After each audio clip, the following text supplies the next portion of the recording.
Hello, right, so in this video I'm going to be going over how to do an assembly drawing, and the example I'm going to be using is the pin, bushing and pin circlip assembly. The main learning objective is to understand how to add a center line and also how to add and edit a parts list. This is the parts list we want to eventually get to the end. You can see in this picture that in the material, the pin material is steel, however it is not an upper casing, and so we'll be learning how to change that because it's not as simple as it seems. So without further ado, let's get started. Just like with the component drawing, you're going to go into your pin bushing circlip assembly, as you can see right here. Go into your file, new drawing, from design, or once again, you can just go into your change workspace. Your template is going to be the A3 full assembly, and you're going to click OK. Just like with the, the bushing component, you'll have your base view attached to your mouse, but we're just going to change the size 4:1. Yeah, that looks good. And I'm going to change the orientation to go from bottom, so we can then dimension the base height. And a left click, click OK. Then we go into the projector view, get my end view, and then my isometric view, just like that. Cool, and now I'm going to add a center line. So to start off, I'll do this front view. Go into center line, select these two horizontal edges. Now just to extrude it to go past the outer edges, I'm going to move that outwards. Holding down shift gets the other side to go at the same time. If I get rid of shift, if I stop holding down shift, I can just do one. But once again, holding down shift makes it easier. Ooh, not that time for some reason. Cool. Then we're going to add a center line again to this circle. We're going to go into center mark, select this outer edge, and as you can see, it's immediately added this center line.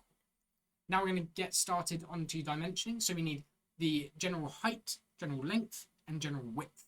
So for this, we're going to get the general width. So I'm going to go into dimension, select this outer edge, which is 13 millimeters. Do that. Then I'm going to get the general height, which is from this bottom to this top, 14.26, and then get the general length. So that's this point to this point, and that's 38. Now we can see that I have two significant figures on this dimension and this dimension, however, 4 on this dimension. I'm going to change this to 3 significant figures though. So I'm going to double click this, I'm going to go into linear precision, then move this down to 0.1, and we can see that that's now changed.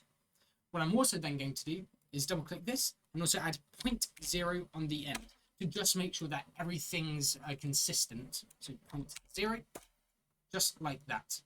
Now I'm going to add a table. So to do that, I'm going to move my mouse up over to the table, click table, and it's pretty simple if you've done it correctly. You can then just left click one of the corners, and you can see it's all created. Let's start off first by organizing these balloons. So we can see that the item 1 is the pin. So I'm going to click this balloon and make sure that this gets attached onto the pin, and then moving it up and out of the way of any of the dimensions to make sure that they're not intersecting. Number 2 is the bushing. So I'm going to move this over here, and just like that. Some things that you want to note when adding these balloons is to make sure that 1, they're going around in a clockwise direction, and also that they're not intersecting each other. So for example, this wouldn't be very good for 2 reasons. 1, because these balloon lines are crossing each other, and another reason because, well, it's not going in the clockwise direction. You've got 3, 1, 2, and we should be going 1, 2, 3, if that makes sense. Cool. Next up, we're now going to be changing this table to make it look better, essentially. So to do that, I'm just going to double click it, go from table direction to go down, just makes it easier to read in my opinion. Parts list, we're going to change this to all caps, parts list, just like that. And now, as you can see, I want to be able to change this steel from under caps, if that's the name for it, but I want to make sure that the material for the pin is in all upper caps, but I can't change that here. So I'm going to have to go into that actual component file itself, because everything is being derived. So if I go into the pin, so you can see, go into modify, go into physical material, then right click and edit this material, you can see that it's now not in uppercases. So I'm going to change this material to uppercases steel, select done and close. And now after I've done that, I have to make sure that I save this file so that it can update in the other files. Now I can't go straight to the technical drawing because the pin circlip isn't updated. I need to go back into the pin bushing assembly, update this, give it a moment, there we go, and I can save. And now doing that, I can go into the assembly drawing and we can see that there is a reference thing here. So once I click that, you can now see that it's updated the material for the pin. Now, in the component video, I went over how to do the title box, so I won't be doing that in this video.